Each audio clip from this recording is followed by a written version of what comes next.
Yun, magandang umaga sa bawat isa. Muli, no? Alam ko, pagod yung bawat isa. Amen po ba yan? Sino may kapaguran today?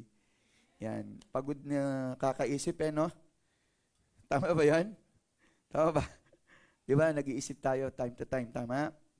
And ito yung isang bagay na kung saan talagang nasa-sacrifice no? Or nagsasuffer yung ating faith, no? Yung ating paglilingkod sa Panginoon. And makita mo yung mga tao talaga ngayon talagang nanlalamig na sa kanilang mga pananampalataya sa Diyos. No, and alam nyo, sabi nga sa Bible sa Matthew chapter 24, ano pa lang yan? Birth pains. Ibig sabihin, nagsisimula pa lang.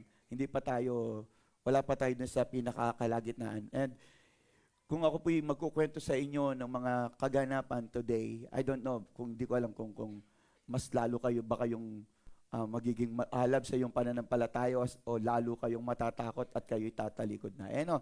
So anyway, bagaman pangit man yung nangyayari sa ating buhay, no? Sabihin natin na hindi mo gusto yung mga nangyayari today in your life, no? And yet, kailangan pa rin nating piliin ang patungo sa Diyos. Amen po ba? Kailangan pa rin nating piliin na tayo po'y magpatuloy. Sabihin mo sa katabi mo, piliin mong magpatuloy. Ayan. Bagaman, hindi madali. Totoo yun. Ano? Kasi nga, una pa lang, sabi nga doon sa ating binasa kanina, ulitin lang natin, no? Sa John chapter 14. Basahin natin. John chapter 14. Tingnan natin. Nandiyan ba yung binasa natin kanina? Yan. Ang sabi niya, tingnan mo, huwag mabagabag. Ang sabi niya, no? Ang iyong puso, sumampalataya kayo sa Diyos, sumampalataya rin naman kayo sa akin. May kadugtong pa yan. Anong sabi niya? Sa bahay ng aking ama ay maraming tahanan. Kung hindi gayon, sasabihin ko ba sa inyo na ako'y paparoon upang ihanda ko ang lugar para sa inyo?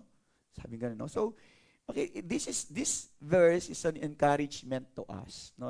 Na ang ating Panginoong Hesus ay babalik. Last Wednesday, nag-preach yung ating kapatid, no, about doon sa tomb, tama? About doon sa libingan ni Kristo. Tama po ba? And doon sa libingan na yon, nakita nila na it is empty. Sabi mo nga empty. Empty. So, nung makita nila Maria, no, at maging nila Pedro, yung empty tomb. Alam niyo po ba kung anong nakita nila doon? Nakita nila doon is yung isang tela o yung kasuotan ni Jesus. Yung pinanglibing sa kanya na nakatupi. Sa Jewish custom, pag sinabing nakatupi, ang ibig sabihin nun babalik. Naku niyo po ba, kapag may kainan, halimbawa kumakain tayo, di ba usually nakasanayan natin merong towel or handkerchief or panyo. Nilalagay natin dito yon o kaya dito. Kapag tapos na yung kumain, no, or hindi pa tapos kumain, very symbolic yon yung tela na yon. Kapag ito itinupi ng kumakain at ipinatong niya, nakasalansan, nakaayos, ang ibig niyang sabihin, babalik siya. Pero kapag ito'y nakalamukos na at ginano na niya, hindi na siya babalik. So, ano ang nakita ni Mary and even, or ni Maria and even ng mga disciples doon inside the tomb was yung tela o yung linen, yung kasuotan ni Jesus at ito'y nakatupi at konektado po doon sa ating binasa. Kaya ang sabi ng Panginoon, no, huwag tayong mabagabag because there is an assurance. Sabi mo assurance. Yan. May kasiguraduhan sa ating Panginoon. At ang sabi niya, ano may pinagdaraanan natin ngayon is just momentary. Sabi niya gano'n. Ano lang yan, maikli lang yan, maigsi lang yan. Okay ba yan? Okay ba? So, hindi mo kailangan, mga bahay, hindi mo kailangan magduda. All we have to do is to go on. Tayo lamang po ay magpatuloy. Ano man yung kalalagayan, again, sabi nga natin, let us choose to pursue life, to pursue Christ in our life. No, magpatuloy lang tayo. Marami mga tao talaga ngayon sumusuko sila sa kanilang buhay. Mapalad pa nga tayo sa sitwasyon natin ngayon. Kung marinig mo kung ano yung mga balita outside of our country, you will be shocked. And kung ibabase mo to sa Bible today at sasabihin mo, surely we are in the end times. No, nasa huling araw na tayo ng mga huling araw. Okay po ba? So, today, dito po tayo sa Matthew chapter 7. Buksan natin, verses 13 and 14 na ating pag-aaralan. Ang sabi niya rito, pumasok kayo sa makipot na pintuan sapagkat maluwang ang pintuan at mapalad ang daang patungo sa kapahamakan at marami ang pumapasok doon. Verse 14, Sapagkat makipot ang pintuan at masikip ang daang patungo sa buhay at kakaunti ang nakakatagpo niyon. Tayo yumukot manalangin. Dakilang Diyos, Ama, makapangyarihan sa lahat, pinupuri ka namin, pinasasalamatan, Panginoon, sa aming buhay. And today, Father God, nais namin na ikaw ang manguna sa amin, Lord. Ikaw magbigay ng kakayahan sa amin sa umagang ito, Panginoon, on how to deliver, to preach your word, and even, Lord God, give us the understanding, Lord, to know the things that you want us to know, Panginoon. Salamat, Lord God, sapagkat isa kami, Panginoon, sa nakadalo sa umagang ito. Bagaman, Panginoon, may struggle, Lord God, na nangganap. Lord, salamat at nagtagumpay ang bawat isa sa amin today. Yung iba, Lord, marahil merong gagawin, merong mga kausap, Lord God, tinatamad, may nararamdaman, but still, they chose to be here just to hear your message that will strengthen their faith, O God. Nawa, Panginoon, wag mo pong biguin ang iyong mga lingkod sa umagang ito. At ikaw, O Diyos, ang manguna sa aming kalagitnaan. Pinagkakatiwala po namin sa iyong lahat. Sa pangalan ni Jesus, ito po ang aming panalangin. Ang lahat ay magsabi ng Amen, Amen, and Amen. Amen. So today, pag-aaralan natin is yung pinamagatang your decision, your destination. Okay? Kung ano may kalalagayan mo at kung saan ka man naroon ngayon, no? Ano man yung sitwasyon na meron ka, hindi tayo dapat magsisi ng ibang tao. Kasi tayo ang nag-decide yan. Kapag sinabi mo, Pastor, di naman ako umoo or hindi naman ako humindi. That's it. It is your decision. No? It is your decision. And yung decision na yon ay nagbunga na kung saan ka ngayon naroroon. Naunawan po ba natin? Itong isang bagay nito na ating pinag-uusapan dito sa Matthew chapter 7 verses 13 to 14, ito po ay naganap na kung saan si Jesus noon ay nagtuturo sa Sermon on the Mount. Ibig sabihin talagang ito yung tuwiran na pagtuturo ng ating Panginoong Hesus. Bahagi po ito, no? Yung Sermon on the Mount.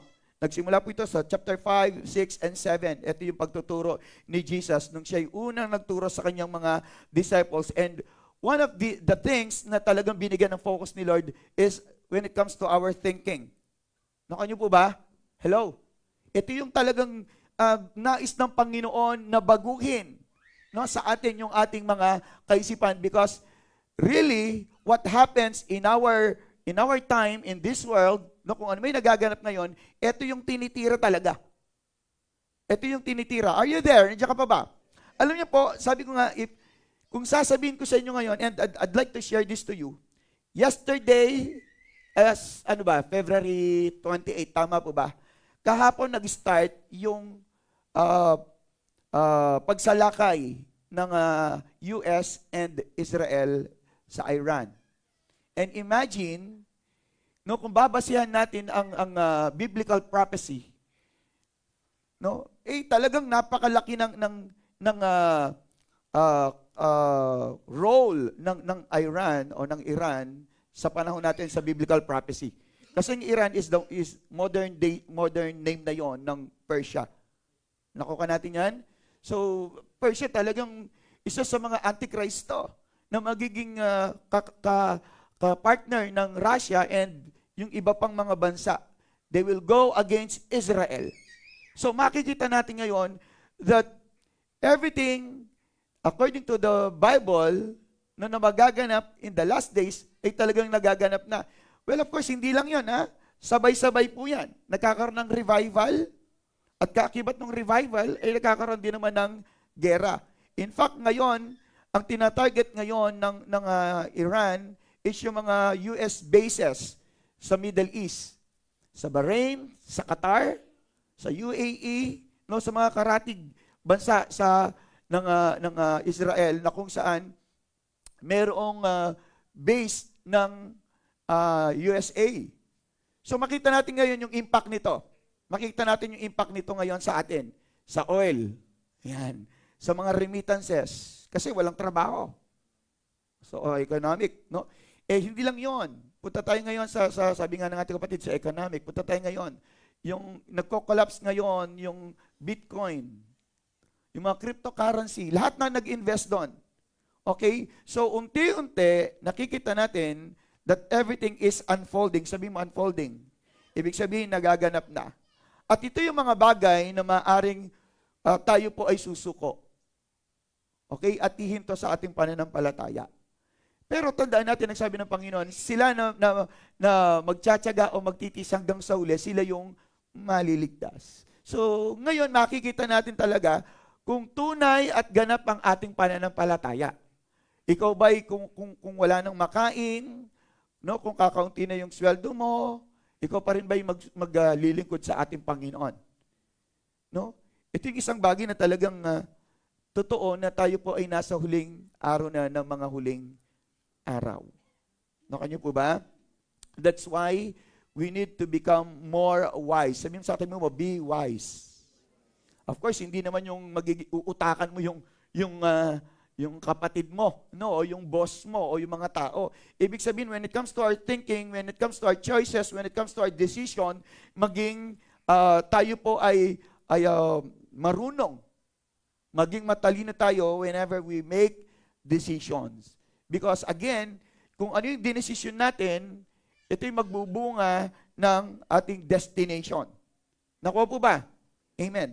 So, kumbaga titignan natin ito sa isang spiritual point of view. Punta tayo sa Luke chapter 13, kasi gusto kong i-share sa inyo today na kung ano yung meron doon sa Matthew chapter 7, ay nasulat din naman dito sa Luke chapter 13, verses 22 hanggang 30. Anong sabi nito? Basahin natin. Sabi niya, si Jesus ay nagpatuloy sa kanyang lakad sa mga bayan at mga nayon na nagtuturo habang naglalakbay patungo sa Jerusalem. Verse 23. At may nagsabi sa kanya, Panginoon, kakaunti ba ang maliligtas? Tingnan niyo po yung tanong niya, kakaunti bang maliligtas? Anong sabi ni Lord? At sinabi niya sa kanila, 24, magsikap kayong pumasok. Ibig sabihin, may struggle. Tama ba yun? Tama ba? May struggle. Magsikap kayong pumasok sa makipot na pintuan, ang sabi ni Lord. Sapagkat sinasabi ko sa inyo na marami ang magsisikap na pumasok at hindi makakapasok. Pero sabi niya, magsikap kayo. Punta muna tayo doon. Sabi niya, magsikap kayo. Sabi niya, magsikap kayong pumasok sa makipot na pintuan. Pero pagdating dito, marami ang magsisikap na pumasok at hindi makakapasok. Paano yan? Nagsabi Lord, magsikap kayo. Make an effort. Ang sabi gano'n. Pero, ang sabi naman dito, marami nag-e-effort na hindi makakapasok. Nakan niyo po ba? Medyo parang, Lord, there's something wrong yata. So, ang kaisipan talaga ng Panginoon na hindi natin kaisipan. Meaning to say, talagang meron tayong dapat gawin. May mga sacrifices. Ano yung mga sacrifices? Iyan. Ang sacrifice na yon, time, money, energy, no? Lahat siguro kailangan natin talagang i-sacrifice para lang ma-meet natin o para lang makapasok tayo talaga doon sa makipot na pintuan na yon na kung saan ito ihahantong sa kaligtasan. No po? Ngayon, sabi ni Lord, maraming magsisikap na hindi makakapasok naman. Because ang kanilang pagsisikap ay sa ganang sarili lamang nila. On their own way, sa pamamaraan nila. They think na tama na to, okay na ito, I believe, makakapasok na ako sa pintuang makipot na to or sa kaharian ng Diyos. Pero at the end of the day, malalaman niya na hindi pala naging sapat yung kanyang sakripisyo o kanyang pagsusumikap. Marami kasi mga tao na nagsusumikap na kung saan ang pagsusumikap nila ay hindi naaabot yung katuwiran ng ating Panginoon o yung nire-require ng ating Panginoon. Na para bang kung mo nag-pray ka na, that's it. Kung mo nag-attend ka na ng first Sunday, second Sunday, then third Sunday, fourth Sunday, hindi mo na ako mag-attend. Maraming mga Kristiyano ngayon, hindi nila nabubuo yung 1 month. Hindi po pwede na sa isang buwan, hindi sila mag-absent. May ibang Kristiyano naman, mag-attend today, next Sunday hindi, next Sunday hindi, next Sunday mag-attend. O kaya naman, attend, hindi mag-attend, hindi mag-attend. Ginagawa nilang laro kasi that is their way, that is their effort. Nakakala nila, nag-a-attend naman tayo. Pamisa-misa lang naman tayo mag-a-absent eh. Gina-justify nila yung kanilang pagsusumikap na makapasok sa kalangitan, no? Pero makikita natin, it is not enough to enter into the kingdom of God. Para ito rin yung sinasabi ng iba, nag-a-attend naman ako usually Sunday, Wednesday, and blah, blah, blah. Pero ayaw mo naman mag-ministry dito. Hello? May effort nga eh. May pagsusumikap nga eh. May pagtitiis nga eh. Kaya nga again, maraming tao ang iiyak talaga, maraming Kristiyano ang iiyak, na kapag dumating yung time na sila po ihaharap sa ating Panginoon, iiyak sila. And they will regret. They will regret na sana naging totoo ko sa aking paglilingkod, sa aking pagtugtog, sa aking pagpipreach. Sana naging totoo ko, sana talagang pinagandaan ko. Sana naging excited ako every Sunday. Kasi nga may effort. Ang nangyayari kasi sa atin is nagiging familiar na lang tayo, yung familiarity. Kasi, nakasanay. Kasi, kaya punta ka na lang ng punta eh. I enjoy the company. Namimiss ko lang, gusto ko lang na may mga joke ni Pastor. Doon kasi malungkot kapag nagpipreach. No? So, tandaan natin, magkakaroon ka ng pagsisisi. Lalo na kung alam mo kung ano yung nagaganap ngayon, no? Nagaganap ngayon, na kung saan maaaring dumating ang ating Panginoong Yesus. Ang dami kong mga bagay na gusto kong i-share sa inyo, especially yung mangyayari na Agenda 2030, Agenda 21, there are 21 things na magaganap on 2030. No? Maraming magaganap because ang tinatarget nila is mga around 2028, totally wala ng cash sa ibang bansa. Wala ka ng ibang cash. And your card is not your card. Your cell phone is not your cell phone. Your identity is not your identity. And maraming Kristiyano, they don't know it. Kaya nga nagpapabanjing-banjing lang eh. And ang alam nila talaga is that talagang sa langit ako kasi nagtatides ako, nag-offering ako eh. Kaya nga ang tanong ng mga disciples, Panginoon, marami po bang maliligtas? Hindi sinabi ni Lord na oo. Hindi sinabing hindi. Okay? It's up to you. It's up to us.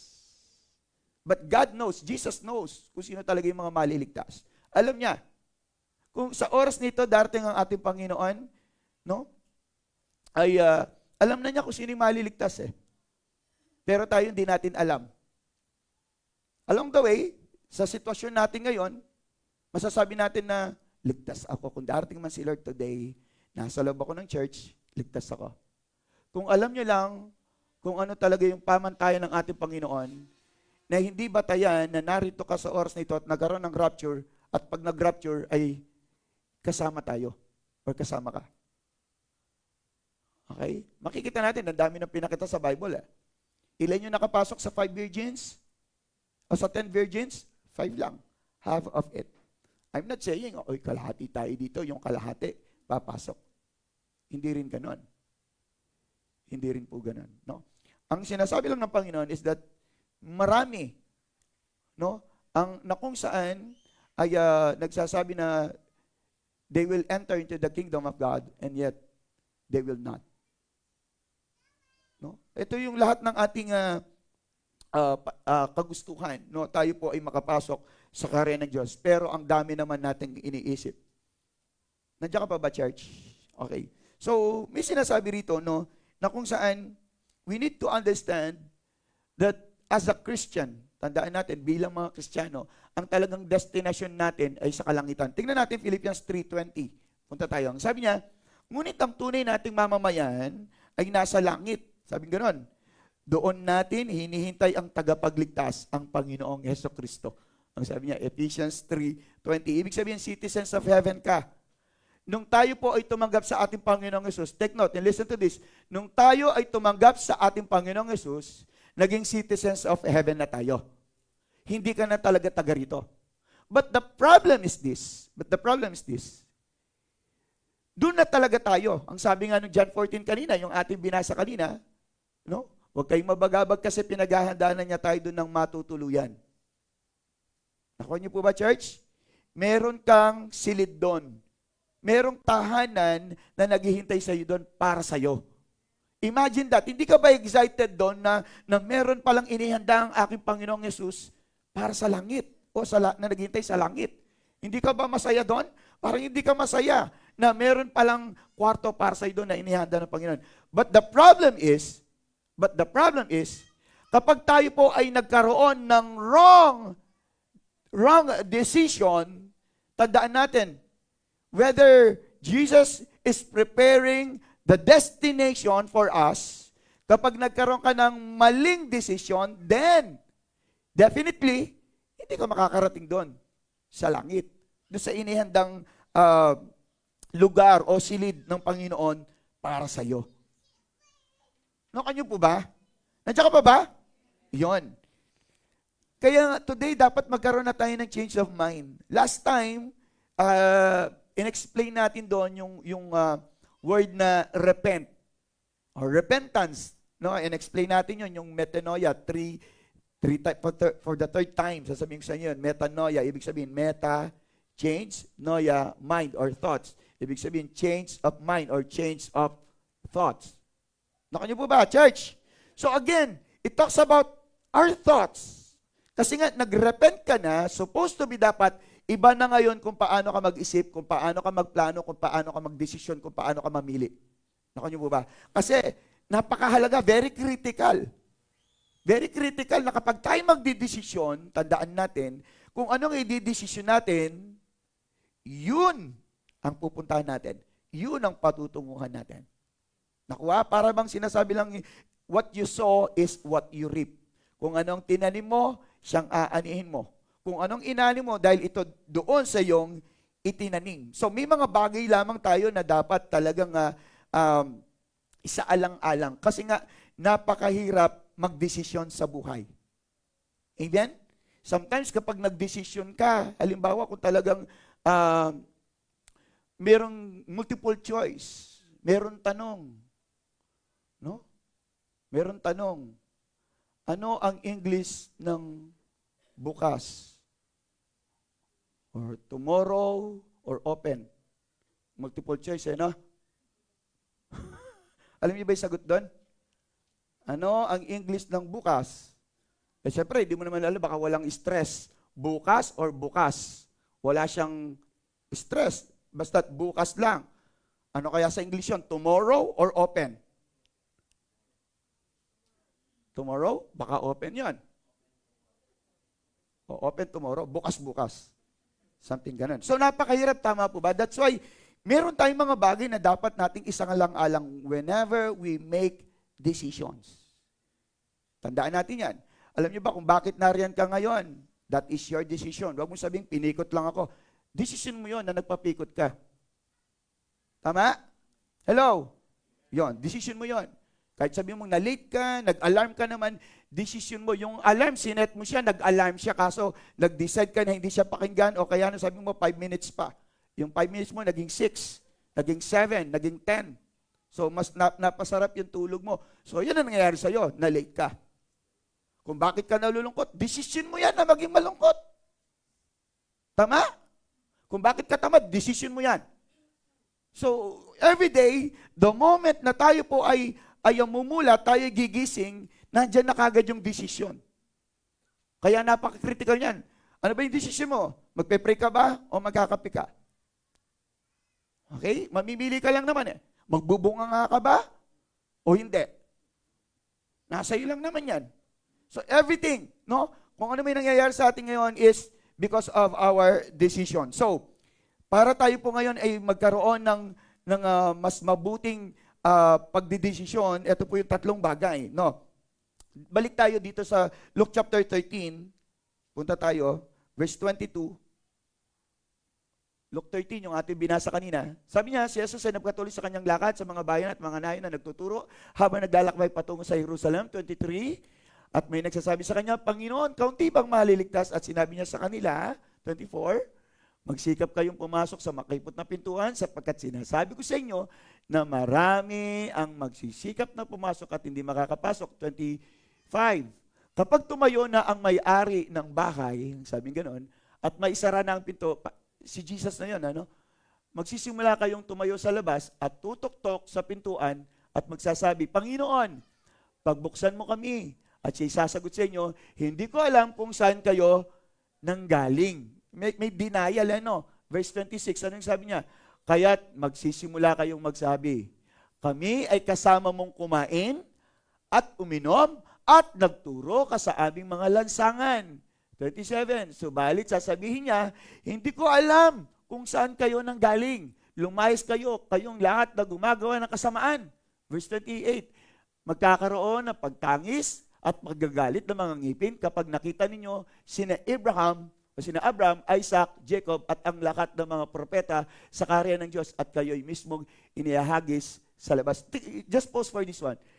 Ito sinasabi niya, magkakaroon ng pagtangis at paggalit ng mga ngipin kapag nakita na ninyo sina Abraham, Isaac at Jacob. Ibig sabihin, nasa ano ka na doon? Nasa Hades ka na doon. Nakikita mo ngayon, remember yung mayaman? Yung kay Lazarus? Di ba nakita nung mayaman si Lazarus? Kasama si Abraham? Di ba? Tanaw niya eh. Tanaw niya yung paradise. Okay, tanaw niya, tsaka yung Hades, tanaw niya.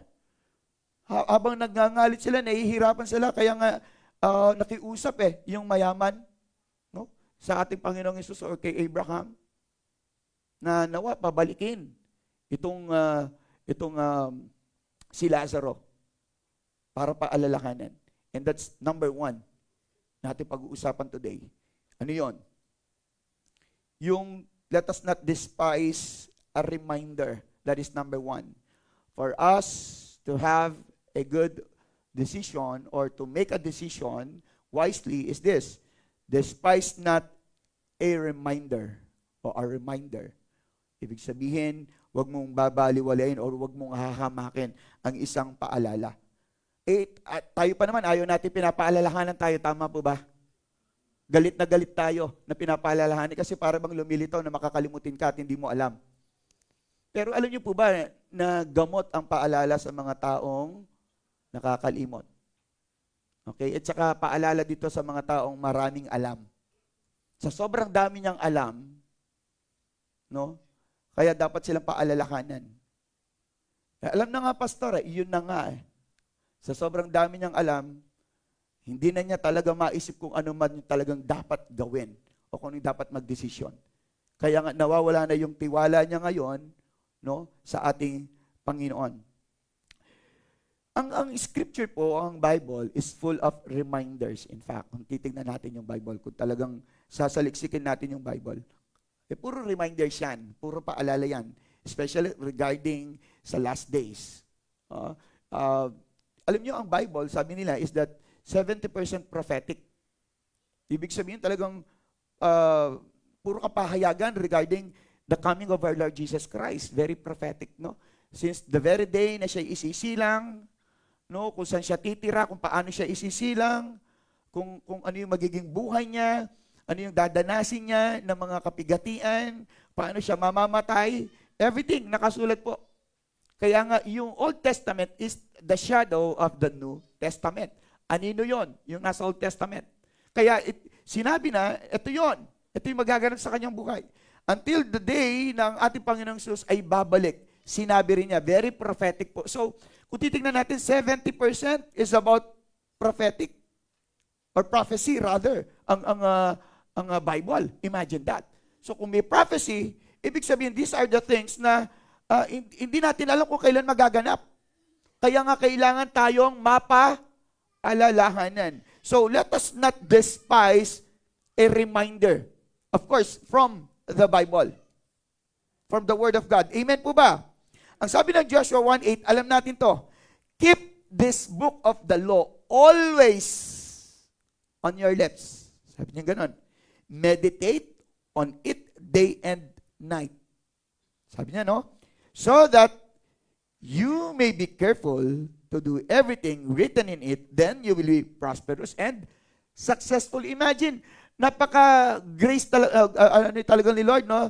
Very gracious siya sa atin. Kasi sabi niya, ang aklat na ito, ng kautusan, ay huwag aalisin sa iyong bibig. Sabi ganon. Kundi, ito ay iyong pagbulay-bulayan. Araw at gabi, upang iyong masunod ang ayon sa lahat ng nakasulat dito. Sapagkat kung magkagayoy, iyong pagiginhawain ang iyong lakad at magtatamo ka ng tagumpay. Imagine that.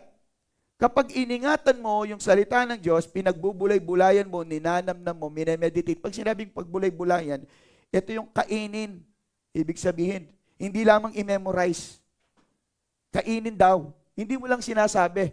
Hindi mo lang nire-recite. Ibig sabihin ng meditate dyan sa Hebrew, kinakain. Nginunguya, ninanamnam, ina-absorb. Sabi mo, ina-absorb. Yan. Halimbawa, pag uwi mo, ano kasi yung message? Dapat alam mo. Dapat alam natin. Bakit? Kasi may secret dyan. Ang sabi niya, sapagkat kung magkagayoy iyong pagiginawain. Kaya yung mga tao na nagme-meditate ng Word of God, they're not just only reciting it. Hindi lang nila minememorize o nire-recite, for God so loved the world, for I know the plans. Marami kasi mga Kristiyano ganon. They know the verse. Alam nila. But they don't know how to apply it in their life. Hanggang salita lang sila, pero sa gawa, wala. Nakuha niyo po ba? Kaya ang sabi niya, ito yung isang bagay, pagiginhawahin ang iyong lakad. You will be prosperous and successful. Imagine that. Imagine that. Kasi nga, ang magiging buhay kasi natin ngayon, no, ay laging nakakuma doon sa salita ng Diyos. Yung mga paalala niya sa atin. No? Tandaan natin na ang buhay na ating kinagagalawan ngayon, hindi naman natin alam kung ano yung mangyayari kahit yung mamaya. Even yung mga how many minutes from now ay hindi natin alam. Only the Bible knows, only the Word of God knows. Siya lang kasi yung nagtakda ng mga bagay sa ating buhay. Kaya napakalaga for us to know and understand what is happening right now in our life. Dito tayo magbabase ngayon. So, ang Bible, lagi siya nagre-remind sa atin. Itong talagang gustong-gusto niya sa atin na lagi tayong ma-remind sa lahat ng ating gagawin. Again, sabi nga nung kanina sa Luke chapter 16, no? Imagine that, nung nasa impyerno na yung mayaman, doon niya gustong ma-remind yung kanyang mga pamilya na there is hell. Una pa lang, nire-remind na tayo, there is hell. Pero ayaw natin paniwalaan. Well, in fact, ang sabi nga doon, no, bayaan mo sila. Marami nang sinugo sa kanila. Marami na nagsishare ng Word of God na nagsasabi. May mga paalala, dami. Pero hindi pa rin nakikinig. Alam nyo, nakakapagod magpaalala, ha? Isa itong bagay na nakakapagod. Kapag tayo lagi nagpapaalala sa mga anak natin. Di ba yung mga magulang, talagang tayo, lagi tayong nagpapaalala sa kanila. Tama ba? Nandiyan ka pa ba, church? Yun yung lagi natin ginagawa. Pero itong mga anak natin, ang nangyayari sa kanila is that na-memorize na lang nila yung mga sinasabi natin. Inuulit na lamang nila kung ano yung mga sinasabi natin sa kanila. And yet, talagang hindi naman talaga nila pinapakinggan or ginagawa sa buhay nila. Kaya anong nangyayari sa kanila? Napapahamak. Nako ba? Kasi alam nila, akala nila, alam na nilang lahat, kaya na nilang buhay nila. Each and every one of us need to be reminded of the things. No, of many things. Kailangan tayo lagi napapaalalahanan. Kasi nga tayo, along the way, dahil ang dami nating iniisip, nakakalimutan na natin yung mga ibang bagay. Tama? Dahil punong-puno na to ng mga worriness, ng pag-aalala, ng pangamba, ng takot. So, hindi ka na makadiskarte, hindi ka na makapag-decide ng maayos. Lalo na kung ikaw yung nandun sa sitwasyon na ikaw yung namatayan, nasa state of shock ka, di ba? O kaya, right there and there, mamimili ka, yung bang bata o yung nanay, napakahirap nun eh. No? Napakahirap. That's why, kailangan na tayo po laging napapaalalahanan. There must be someone or somebody that will always remind us para kapag tayo nagdidesisyon. There are times talaga pag nagdesisyon tayo, gusto natin tayo lang eh. Sarili lang natin. Which is wrong. No? Which is wrong. Kaya nga, again, church, wag nating hahamakin, no? Wag nating i-despise kung ano man yung mga paalala sa atin before you make a decision. Lalo na kapag yung mga magulang niya sasabihin sa iyo, alam mo na, papunta na, galing na ako dyan, pabalik na ako. That's true. That's true. Ano bang mali doon? Ano bang pangit doon pagka nakinig ka sa kanya? Wala naman eh. Tama ba? Pero kapag hindi ka nakinig, it's your choice. Ikaw yung namili niyan, it is your decision.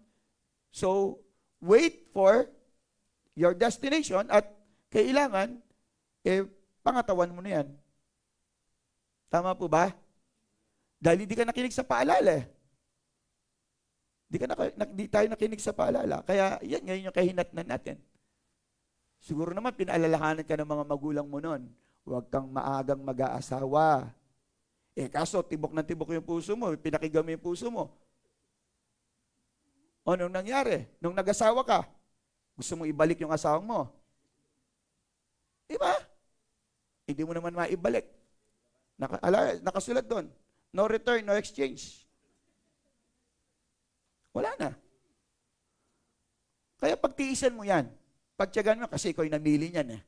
Hindi mo kasi inalala yung mga paalala sa iyo ng yung mga magulang, ng mga nakakaintindi, ng mga nakakatanda sa iyo. In fact, alam nyo, merong indirect na reminder eh. May indirect reminder na kung saan nakita na natin yung buhay ng ibang tao. Huwag na natin silang tularan. Tingnan natin yung mga magulang natin, nag-asawa ng maaga, ganito yung nangyari sa kanila. Huwag na natin silang tularan. Nagbisyo sila, ito yung nangyari sa kanila. At tayo naman mga magulang, magulang nga ba tayo? O ikaw yung magulang na wala kang pakialam sa iyong anak. Nababayaan mo lang sila. Matatanda na yung mga yan. I don't think. Nakala natin kung matanda na, hindi na dapat paalalahanan, alam na nila ginagawa nila. No. Nadudun pa rin yung ating agapay sa kanila. Agapayan natin sila. Alalayan natin sila. Ngayon, kung di sila nakinig, church na nila yon. Bahala na sila doon. At least, wala silang sisisihin na hindi natin sila pinaalalahanan. At saka pa ba, even here in this church, gusto ko kayong i-remind, magpatuloy kayo, maglingkod kayo sa Panginoon, maging on time kayo pagpunta sa church, dumalo kayo ng Bible study, every Sunday, ino-open namin sa inyo yan, pero dinidespise nyo, ayaw nyo. Kasi nga, marami tayong ginagawa, meron kayong mga bagay na hindi maiwan, at yung mga bagay na hindi nyo maiwan na yan, sabi ni Lord, kunin ko yung mga bagay na hindi nyo maiwan. Kukunin niya yan. Yung mga bagay na hindi nyo maiwan. Nandiyan ka pa ba? That's true. Totoo po yan. Sinasabi ko sa inyo ito, hindi para talagang umattend lang kayo. Hindi yon. Or pamparami lang ng number. Ay, hindi yon. Hindi yon. Sinasabi ko ito sa inyo, para nang sa ganun, wala tayong sisihan. Hindi kayo magsasabing wala namang announcement, wala namang sinabi. No? Napaalalahanan tayo na kung saan may gawain, ganitong oras, lahat nga ginagawa na natin eh. May midweek tayo, may morning, may afternoon. Pero ano nangyayari? Wala pa rin. May discipleship, online na nga lang, wala pa rin. Imagine that. Tapos gusto mong makapasok sa langit. Hindi naman ikaw yung kasama ni Jesus na napako doon sa krus. Yung nasa kanyang kanan. Na kung saan siya inaligtas, walang Bible study. Hindi siya nabaptize. Hindi siya nag-ministry. Kasama nga siya napako doon. Kung gusto mong maligtas, na walang Bible study, walang discipleship, walang prayer meeting, magpapako ka doon. Okay ba sa iyo? Gusto mo ba yung ganun? Magpapako ka para kasama ka. No? So again, hindi kami hindi ako personally as a pastor, hindi ako nagkulang ng paalala sa bawat isa sa atin. Okay? Kung titingnan natin pagdating sa pamumuhay, you know what, church? Kung bakit ang buhay mo until now, bagaman ang tagal mo na nag-church, ganyan pa rin. It is because hindi mo pinapahalagahan ang salita ng Diyos. Hindi mo minimeditate yan. Ito yung paalala natin lagi sa inyo, kung gusto mong mag-grow, gusto mong umunlad, gusto mong maging matagumpay, meditate the word of the Lord day and night. Yun ang sinasabi niya. Napakasimple lang. Hindi niya sinabing para maging prosperous ka, successful ka, magtrabaho ka na, mag-business ka, mag-abroad ka. Walang sinabing gano'n ng Bible. Ang sinabi niya, if you want to become prosperous and successful, anong sabi niya? Meditate the word of the Lord. Do not depart it from your lips. Huwag mawawali yan sa iyong labi. Yun ang sinasabi niya. Kaya hindi ka naman dapat mangamba. Kailan ako aasenso? Paano ako magtatagumpay? Kailan ka aasenso? Kailan ka magtatagumpay? Kapag hindi na nalalayo ang salita ng Diyos sa iyong mga labi. Kapag minemeditate mo, that's the time and that's the moment you will prosper and become successful in your life. You will never be prosperous and successful kapag business ka lang ng business. No! Hindi po. Hindi. Walang galing sinabi ang Bible. In fact, the Bible says, sa 23 ng book of Proverbs, verse 4, ang sabi niya, huwag mong pagurin ang sarili mo para sa pagpapayaman o para yumaman. Huwag mong pagurin. Yun ang sinasabi niya. At pag maraming mga kayamanan, the more wealth or riches you have, the more naguguluhan ito. Tingnan niyo yung mayayaman, gulong-gulo yung kanilang kaisipan. Naku niyo po ba? Hindi nila alam kung saan nila dadalhin yung pera nila eh. Tayo yung isang bagay lang, pinagpe-pray natin, pinag-iipunan natin. Sila, because they have money, parang candy lang na bumili yan. So, kapag kabili nila, nandiyan na sa kanila, hindi rin nagbigay ng joy. Walang galak, walang saya. Wala lang. May bago, walang pagbabago sa sarili niya. Sa damdamin niya, wala. Bumili lang. Wasted lang, nasayang lang. Tapos isa pang alalakanin mo yun, nandiyan lang siya. Mine-maintain mo. Wala. May paalala ang Bible. Mamuhay lang tayo ng simple. Ayun ang sabi ng Bible. Nandiyan ka ba? So maraming mga reminder na dapat talaga natin pagtuunan. Ano? Pangalawa is this. Align your thoughts on God's thoughts. Whenever we make decision, for us to have a wise decision, hindi lamang yung una na hindi lang natin hahamakin, no? Huwag nating hamakin. Ibig sabihin, pahalagaan natin yung paalala. Pangalawa is align your thoughts on God's thoughts. Kailangan yung kaisipan natin naka-align, no? Ihanay natin ang ating kaisipan o ang mga iniisip natin sa Diyos o sa kaisipan ng Diyos. Naku niyo po ba? Kailangan magdidesisyon ka. Lord, what's your decision? Anong gusto mo? Anong pinapagawa mo, Lord? Yun. Hindi yung sinasabi ng kapitbahay mo. Hindi yun. Hindi tandaan mo, ang desisyon mo hindi dapat naapektuhan sa ibang tao, yung desisyon nila. Huwag mong hayaan na sila magdidesisyon sa'yo. Dahil kapag nawala yan, wala ka na. You have your own mind.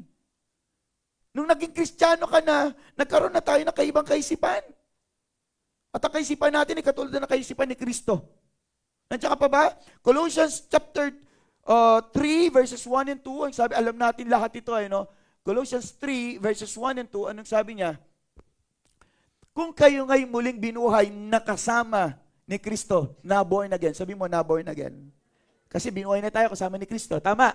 Born again na tayo. Tama po ba? Okay.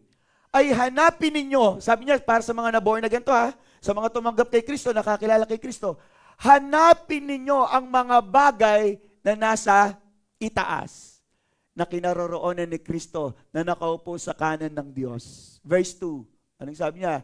Ituon ninyo ang inyong pag-iisip sa mga bagay na nasa itaas, hindi sa mga bagay na nasa ibabaw ng lupa. Ang ibig sabihin, kapag magdidesisyon ka, ito ba'y angkop? Ito ba'y magagamit ko sa kalangitan? Hindi yung kaya ka nagtatrabaho para makabili ako ng kotse, makabili ako ng bahay, makabili ako ng ganito. Hindi ganon. Ang sabi ng Bible ay mag-ipon tayo ng kayamanan sa langit. Magagamit ko ba ito para sa langit? O pagdating ko sa langit? Nakuha niyo po ba? Kailangan ganin yung ating kaisipan. Kaya nga ang Bible ay tinuturuan niya tayo, nire-remind niya tayo para tayo ngayon nahubugin at magkaroon tayo ngayon ng pag-iisip na kagaya ng pag-iisip ng Diyos upang nang sa ganun, kapag naroon na tayo, ay mauunawaan natin ang mga bagay na nasa langit. Remember, sa Korinto, sa unang Korinto, sa chapter 12, no, merong kaganapan doon sa buhay nitong si Pablo na kung saan, nung napunta siya sa third heaven, where the place of God, where the throne of God is, third heaven, hindi ko maunawaan, hindi kayang arukin ang kanyang pag-iisip because that very moment, makikita natin na malabo pa o hindi pa kaya na maunawaan ni Pablo yung mga bagay na yon. Maybe because hindi pa talaga totally naka-align ang kanyang kaisipan doon sa kalangitan. Well, of course, bago-bago pa lang naman nun si Pablo na nagmi-ministry. Bago pa lang siya. Marami pa siyang hindi maunawaan. And along the way, he understand. Because nagbabad siya sa Bible, pinalitan ng Bible ang kanyang kaisipan, iniakma, iniayon, inihanay ang kaisipan ni Pablo sa kalangitan sa pamagitan ng Word of God. Nandiyan ka pa ba? Okay. So napakaganda ng sinasabi dito. 1 Corinthians chapter 2 verse 6 to 16. 1 Corinthians chapter 2 verse 6 to 16. Tingnan natin. Sabi niya, subalit sa mga may gulang na ay nagsasalita kami ng karunungan. Ibig sabihin, hindi yung matatanda. Yung nakakaalam na ng Word of God. Yung nakakaunawa. Nakuha niyo po ba? Hello? Okay. Subalit sa mga may gulang na ay nagsasalita kami ng karunungan. Gayon may hindi ang karunungan ng panahong ito o ng mga pinuno sa panahong ito na ang mga ito'y mauuwi sa wala. Sabi gano'n. Verse 7. Kundi nagsasalita kami tungkol sa karunungan ng Diyos na hiwaga at inilihim na itinilaga ng Diyos bago ang mga panahon para sa ikaluwalhati niya. Napakaganda ng sinasabi rito. There is a mystery. There are secret things na talagang hindi natin kayang unawain. But praise God, because the mystery of God is namely Christ. For us to know God, for us to understand the Word of God, you need Christ in your life. Kaya nga kapag may Kristo ka na, nauunawaan mo na ngayon, ganun pala yon. Kasi may Kristo ka na, ganun pala. Kailangan pala talaga mag-attend ng Bible study. Kailangan pala talaga mag-undergo ng discipleship. Kailangan pala magpasakop sa mga leader. Kasi may Kristo ka na. Nauunawaan na natin ngayon. Nakuha niyo po ba, church?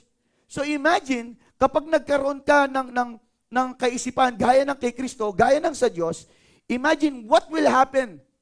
Of course, magkakaroon ka ng napakagandang desisyon. Because you will decide according to the wisdom of God, according to the mind of God. Imagine, ganun ka mag-decide? Ganun ka mag-decide? Do you think makakaranas ka ng distractions in your life? Do you think yung patutunguhan mo ay kabiguan, kawalan? No. Hindi ganun. Kapag tayo po ay nag-decide according to the thoughts of God, surely yung magiging destination mo ay sa kalangitan.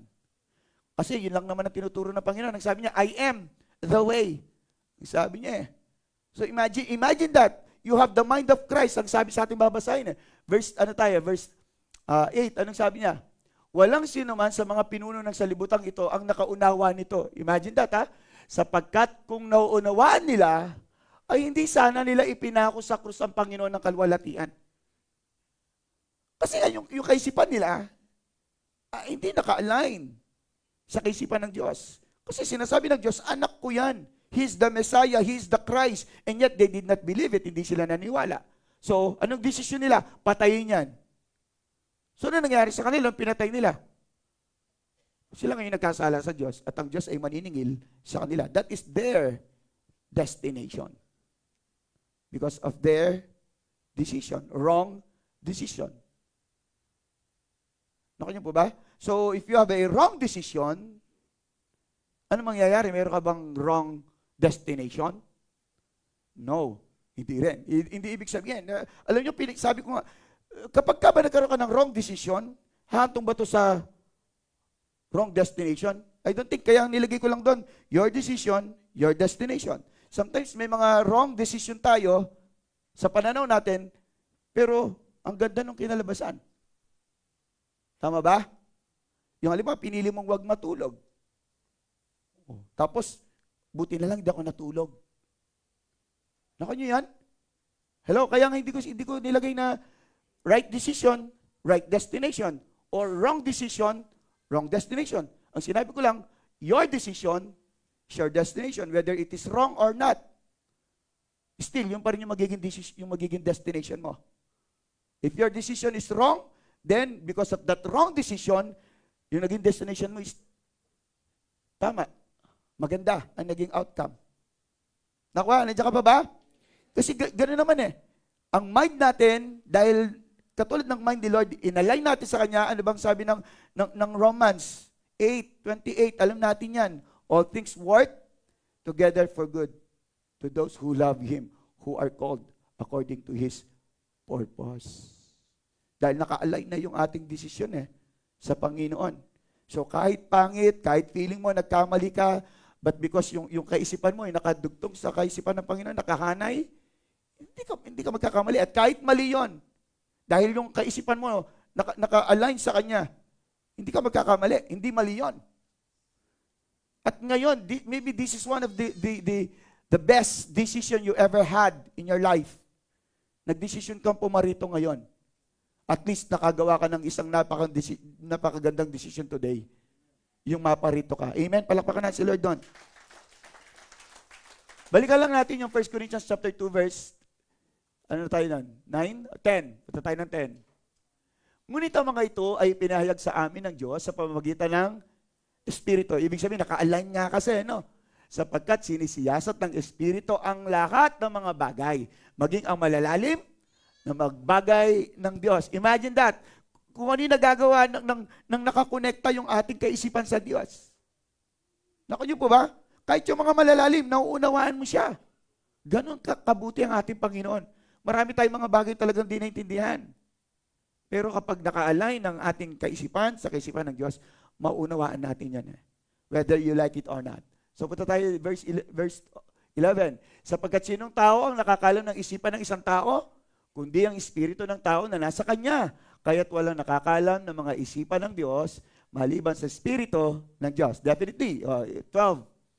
Ngayon ay aming tinanggap, hindi ang espiritu ng sanlibutan, kundi ang espiritong mula sa Diyos, upang aming malaman ang mga bagay na walang bayad na ibinigay sa amin ng Diyos. Verse 13. Na ang mga bagay na ito ay aming sinasabi, hindi sa mga salitang itinuro ng karunungan ng tao, kundi ng itinuturo ng Espiritu na ipinapaunawa ang mga espiritual ng mga espiritual. Verse 14. Ngunit ang taong hindi ayon sa Espiritu ay hindi tumatanggap ng mga bagay ng Espiritu ng Diyos, sapagkat ang mga iyon ay kahangalan sa Kanya at hindi niya iyon nauunawaan, sapagkat ang mga iyon ay nauunawaan sa pamamagitan ng Espiritu. Verse 15. Ngunit nauunawaan ng taong espiritual ang lahat ng mga bagay, subalit hindi siya nauunawaan ng sinuman. Verse 16, sapagkat sinong nakakaalam ng pag-iisip ng Panginoon upang siya'y turuan niya, subalit nasa amin ang pag-iisip ni Kristo. Kaya nga, ang sarap magdesisyon and napakadali na magdesisyon. Again, sabi ko nga sa inyo, very critical ang pagdedesisyon. Tama ba? Napaka-critical niyan.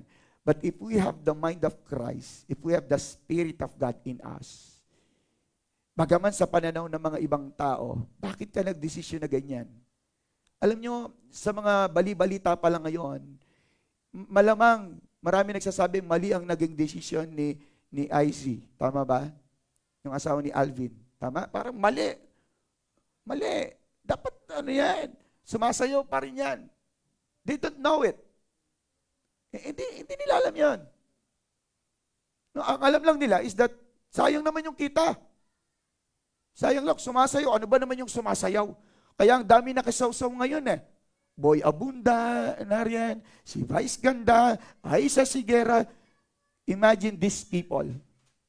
Imagine these people. They are justifying kung ano yung ginagawa nila, kung ano yung sitwasyon nila.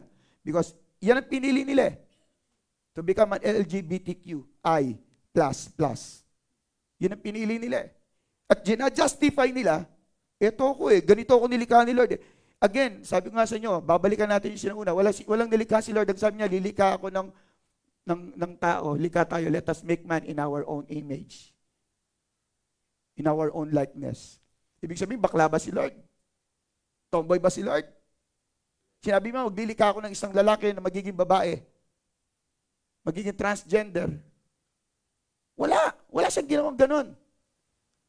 Walang ginawang ganun. And you know what? Today, crime na somewhere in America. Ang sinabing walang only two sexes, kanya, dalawa lang, male and female. Kaso na ngayon yun.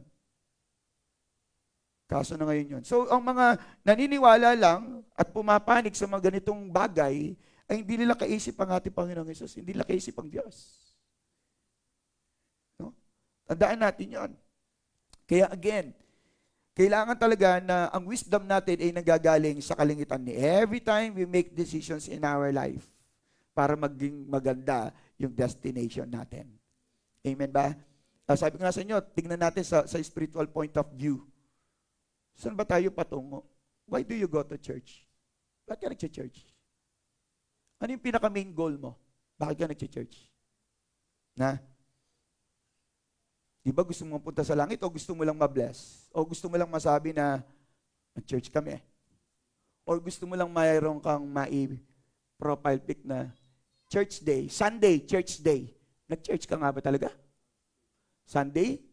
Nag-church ka pa talaga o nagpa-picture ka lang for the sake of profile, for the sake na late kasi ako, na nag-church kasi kami.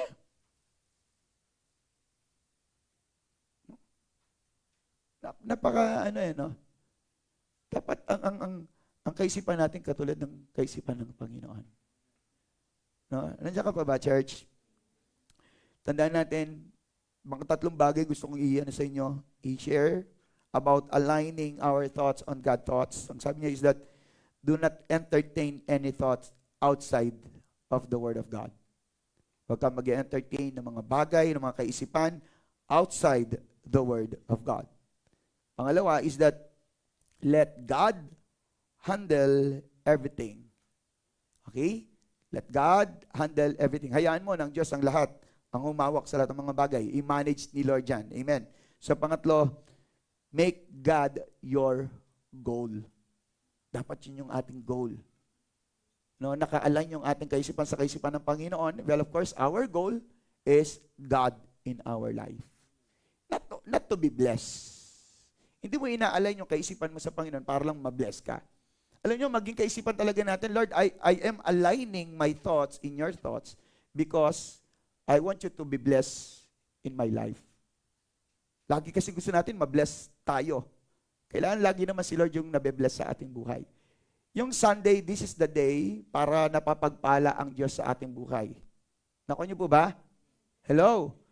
From Monday to Saturday, si Lord, i-bless ka niya at bine-bless ka niya. Tama?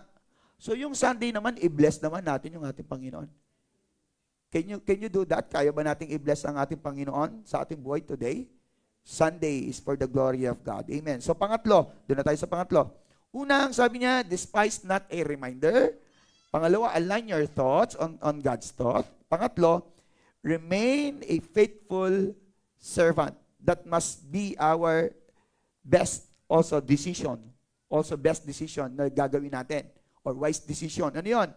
To remain a faithful servant. Yung kailangan tapat tayong tagapaglingkod ng Lord. Tapat ka nga ba tagapaglingkod ni Lord? Ayun, sarap sabihin, amen, pastor. Naka-assign ka maglinis. Pastor, hindi ako pwede.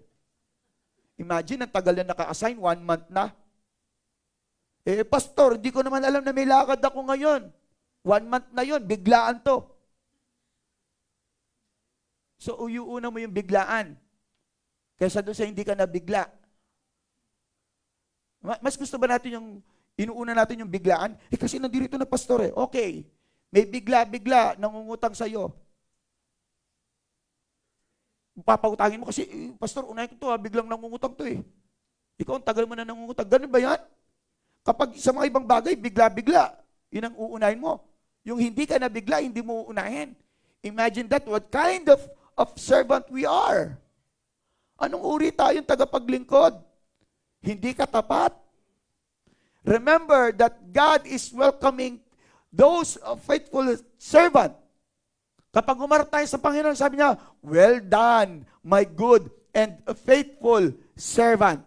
Hindi yung servant lang, kundi faithful na talagang ginawa niya yung paglilingkod niya sa Panginoon. Kahit malayo siya, kahit busy siya, pag sinabing siya maglilinis sa church, maglilinis siya.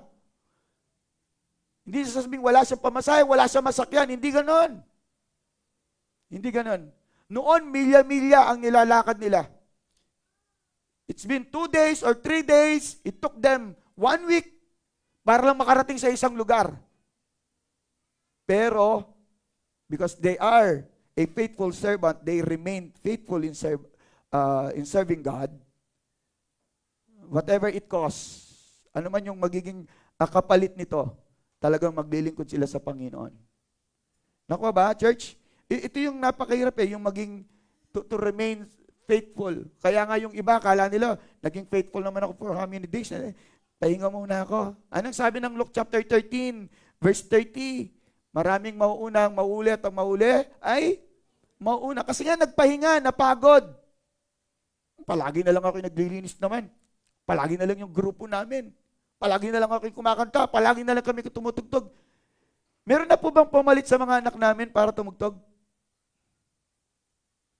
Weekly. Umaga, hapon. Yung mga song leader natin, every other week. Every other week yan. Pero yung iba, nagre-reklamo pa. Totoo po yan. Imagine, maglilinis, na-schedule ka sa church, maglinis 1 month, 2 months bago umikot. Kami nga po every Sunday every Wednesday. No? Ganun lagi na ginagawa namin. Every visitation, kami nga Kami Nagkakapalitan na nga kaming mukha sa van. Magkakamukha na po kami. No? Tutuloy mo sinasabi nila kapag magkakasama na kayo, nagiging iisa na lang kayo. Iisa yung amoy. Lahat nagiging isa. So, alam niyo po, sa totoo lang, kapag makikita mo yung mga talagang nananatiling naglilingkod sa Panginoon ng tapat, iisa na lang sila Isa na lang yung kaisipan nila, isa na lang yung puso nila, isa yung layunin nila, isa yung naisin nila. No? Kaya nga nangyayari, itong mga tao na to na talagang they remain faithful in serving God, sila yung matatatag, sila yung matitibay. Pero tignan mo yung mag-aaten lang na Sunday and then after that, wala na. Tapos, hindi pa nga, sabi ko nga sa inyo, kapag ka napansin na niyang, sandali, parang wala akong absent sa church, dapat mag-absent ako. Hindi niya matiis na sa isang buwan, hindi siya mag-absent. That's true. That's true. Ako, hindi ko alam kung meron akong absent for 1 week, for 1 year, na naging absent ako sa church. Wala akong naisip. Wala akong naisip na nag-absent ako sa church. Kahit hindi ako magpipreach dito, magpipreach ako doon Wala akong naalala na naging absent ako because I want to remain faithful servant of God. Pero yung gusto ko. No po. Ang sabi ng Panginoon, do not be shaken. Huwag tayong ma-shaken. Do not be discouraged. Do not lose hope. Do not be dismayed. Do not be deceived. Magagawa lang natin to kapag isa-separate natin ang ating sarili sa mundo. Because until now, our decision is to be in this world, to remain in this world. We cannot serve God faithfully kapag nandito pa rin tayo sa mundo. Pag di natin maiwan to. Nakuha niyo ba? We cannot remain faithful servant to God kapag hindi natin kayang iwanan ang mundong ito. Kasi ang mundong ito talagang nagbubunga yan ng pagkatakot, ng pagpangamba, pagdududa, no? At gusto mo, dahil nasa mundo nga tayo, ang gusto mo, sabayan ang mundo. Kung ano yung meron ng mundo, kailangan ganun ka rin. Kailangan hindi ka outdated. Kailangan lagi kang updated sa kung ano yung nangyayari. Tingnan natin si Paul, Philippians chapter 3, verse 14 to 16. Malapit na tayo matapos. Ang sabi niya, Philippians 3, chapter 14, sabi niya, nagpapatuloy ako tungo sa mithiin para sa gantimpala ng dakilang pagkatawag ng Diyos kay Kristo. This is Paul's decision. Ito yung decision ni Paul. Ang sabi niya, magpapatuloy at nagpapatuloy ako. Sabi niya ganoon. Alam naman natin, yung naging buhay ni Paul. Punta tayo sa 15. Kaya nga, tayong nasa hustong gulang, yung mga nakakaunawa, ay magkaroon ng parehong kaisipan. Merong encouragement. Kailangan ganun rin tayo mag-isip. Ganun tayo mag-decide. Sana yung decision ko, yung pinili ko, same as you. No? Ayun ang sinasabi niya.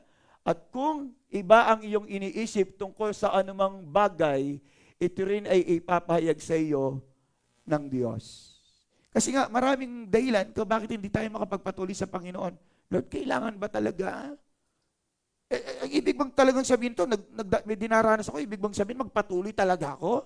Ganito ba talaga nagpapatuloy? Ito ba talaga yung daanan papunta sa'yo? In fact, kung titignan natin, may mga bagay talagang di natin maunawaan. Ito ba talaga yung daan? Tama ba talaga dinadaanan ko?